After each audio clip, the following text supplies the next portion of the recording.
ni President Marcos. Hindi talaga kami magkaibigan. Nagkasama lang kami, unang-una dahil sa eleksyon, pangalawa dahil sa trabaho.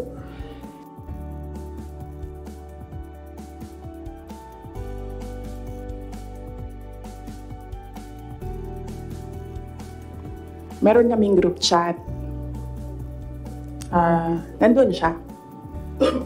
So yun lang yung some sort of communication namin dun sa loob ng group chat na yun. And hindi siya medyo nagsasalita dun, bihira. After nun, nawala na siya dun sa group chat. And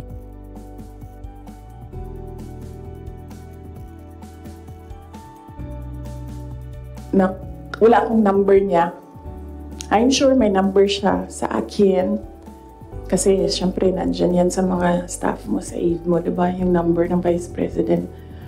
Pero wala kaming some sort of communication. Nothing at all. Except nung magkasama kami para mangampanya. Yan lang. Sa labas niyan, wala na.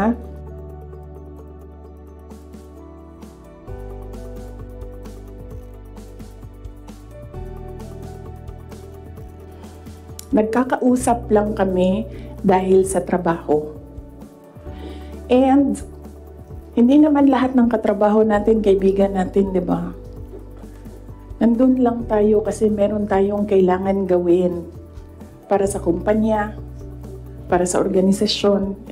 In our case, nandun kami kasi may kailangan kaming gawin para gumanda, gumaling, maging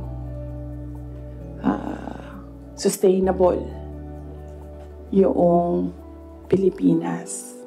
So, yun lang yun.